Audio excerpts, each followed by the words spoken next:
Hello, we're back. More 9 Lives and Counting and other wacky stories. I may not have explained it very well in the other video, but I have had a series of events that probably should have taken my life, and I've somehow come out alive, hence the 9 Lives reference being a cat or of some sort. But anyway, so I do have a lot of stories of times that I've come pretty close to death, probably should have died, got out of it, and those stories will be following. But this is episode 2 of 9 Lives and Counting and Other Stories.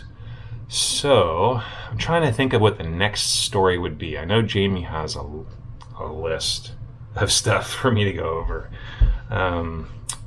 So I think I'm gonna maybe fast forward to when I was about 17. I had built an engine for my 67 Mustang, which hopefully I still have when you're watching this video. And I built it in high school.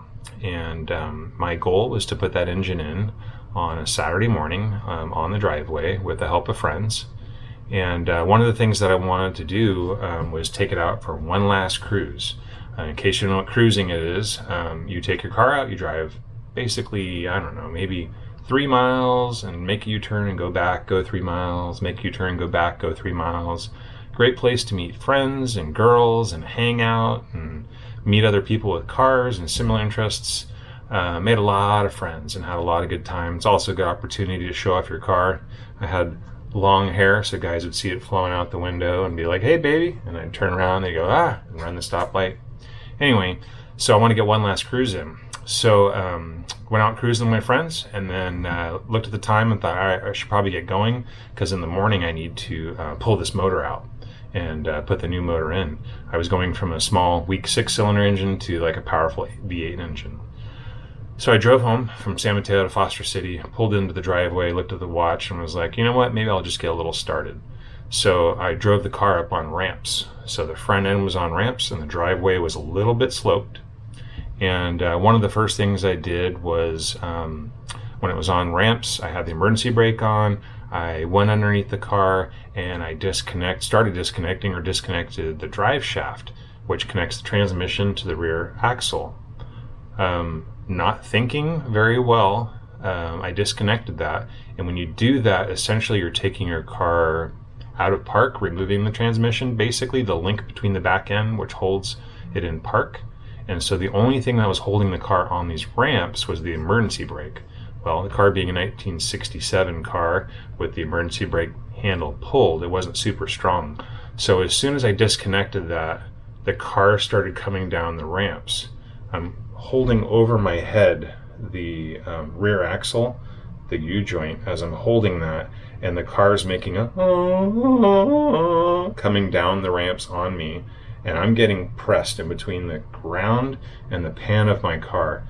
My car is probably about that low off the ground, so compared to my hand, and my torso is obviously much thicker. So I'm holding this rear axle and I'm thinking, I'm gonna die right now. This car is gonna come off this ramp and it's gonna crush me.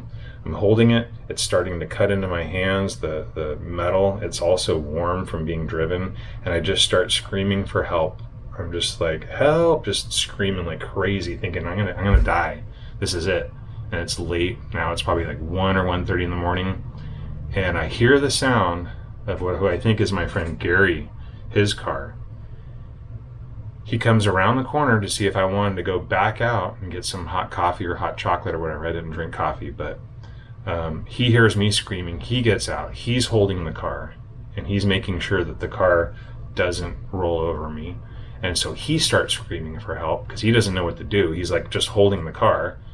And then a neighbor, older guy, comes out in his underwear hearing people scream for help, and he runs across the street, and they're like, we need to take the emergency brake off and push this car back up the ramps. And I'm like, don't do that, because as soon as they take it off, I'm just assuming it's going to roll down the ramps and crush me.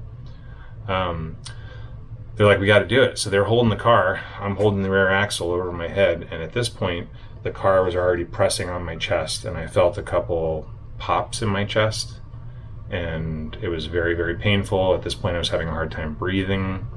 And so they take the emergency brake off and slowly push the car off of my chest, and I can feel the pressure coming off of me. And then I think they set the brake, turned it back on, and threw there was like a brick or something behind the rear wheel. And then I think the older man slid me out by my legs. So I ended up having several ribs detached from my sternum, like they got popped off, kind of like when someone does CPR on somebody. And so I ended up going to the hospital the next day. They did x-rays and said that I had a couple ribs separated from my sternum. There's not a lot you can do for that. It's just very painful, and you have to wait for them to just basically reattach as your body heals. I think I remember holding a pillow or doing something there to try to keep them down and just make it comfortable. It was hard to breathe. But I was very fortunate not to die at that time. It was a very, very close call. I think had Gary not shown up, the car probably would have come down on me. I would have been asphyxiated or crushed, both. So yeah, that was pretty crazy. Still have the car to this day. It's still very low, and I have a hard time getting underneath cars at all. Probably about maybe a year and a half, 2 years ago, when we were trying to sell Colby's 1939 Chevy, I had it on jack stands and a jack, and had to get underneath it to do an oil change. And I slid underneath that car and was trying to get the drain plug undone, and my heart was pounding. I realized I got some anxiety about this. So yeah, I have a hard time getting underneath cars, even though they're secure with jack stands and whatever. It just brings back that memory. I don't know, PTSD maybe, who knows. So another time I almost died. Could have been the one. I lived to die another day, because there's a lot more stories to come. See you later. Bye.